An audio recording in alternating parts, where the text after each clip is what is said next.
হরে কৃষ্ণ বন্ধুরা, সকলে কেমন আছেন? আশা করি ভালো আছেন। তো আজকে একটা সুন্দর জিনিস দেখাবো আপনাদের। জিনিসটা হচ্ছে এই যে জিনিসটা, এইটা হচ্ছে যে দুটো আম তার এমন অবস্থা যে এই আমগুলো এর আগের বছরের, ঠিক আছে, এর আগের বছরের আমগুলা পেকে যাওয়ার পরে পড়েনি, পেকেছে, পচেছে, কিন্তু ওইখানেই আছে, ঠিক আছে, আমগুলা ওইখানেই আছে। তো একেবারেই পড়ে যায়নি, এইভাবে করে আসে। তো এখান থেকে আমার একটা উদাহরণ, একটা কথা মনে পড়লো। তো আমাদের প্রভুরা বলে থাকেন যে আসলে আমাদের কখনোই আমাদের যে সংগঠন কৃষ্ণ ভাবনামৃত, এটা কখনোই ত্যাগ করা উচিত নয়।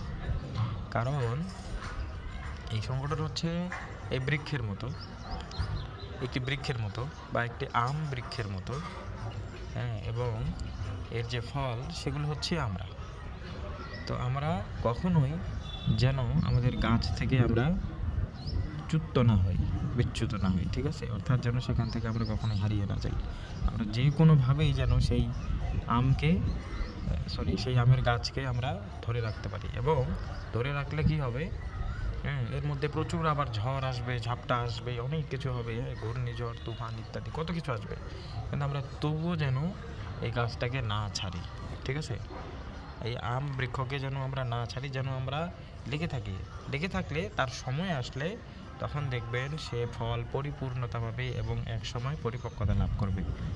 এবং এটার স্বাদটা কীরকম হবে? অত্যন্ত সুমিষ্ট, ঠিক আছে। ঠিক আমাদের লাইফটাকেও সেভাবে বলা হয়েছে যে আমরা যদি ঠিক সেভাবেই আমাদের ভক্তি জীবনকে আমাদের কৃষ্ণ ভাবনামৃত সংগঠনের সাথে যদি আমরা আটকে রাখতে পারি, তাহলে আমরা এক সময় অবশ্যই আমাদের এই জীবনের যে লক্ষ্য, সেই লক্ষ্য আমরা অর্জন করতে পারব। কিন্তু আমাদের যে এই আমের যে গাছ, এই যে আম দুটো যে আছে, ঠিক আছে, এই আম দুটোর অবস্থা দেখছেন? ওগুলো কিন্তু পেকে যাওয়ার পরে পড়ে নাই, পচে যাওয়ার পরে এখানে আছে এখনো শুকনো একেবারে অবস্থা খুব খারাপ, ঠিক আছে।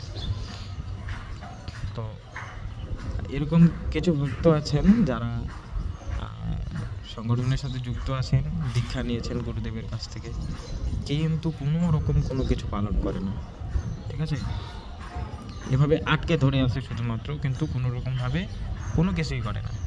দেখেন, তার হয়তো জব ঠিক নাই, তার হচ্ছে যে খাওয়া দাওয়া ঠিক নাই, অনেক রকম সমস্যা, কিন্তু তারপরেও সে ইসকনে আছে বা আমাদের সংগঠনে আছে। তো এই বিষয়টা হচ্ছে কি, এই আমের মতো, ঠিক আছে, যে এই আম দেখেন না পরিপক্কতা অর্জন করছে, না ফল হয়েছে, না আর অন্যান্য কোনো কিছু, তাদের এরকম অবস্থা হবে, তো এটা থেকেই এটাই আসলে শিক্ষা পাওয়া যায় যে আমাদের আসলে পরিপক্কতা অর্জন করতে গেলে আমাদের গাছকে কখনো ত্যাগ করা যাবে না, এই গাছকে আমাদের আঁকড়ে ধরে থাকতে হবে। এই হচ্ছে সেই কৃষ্ণ ভাবনামৃতের সেই বৃক্ষ, এবং এই বৃক্ষকে কখনো আমরা ত্যাগ করব না।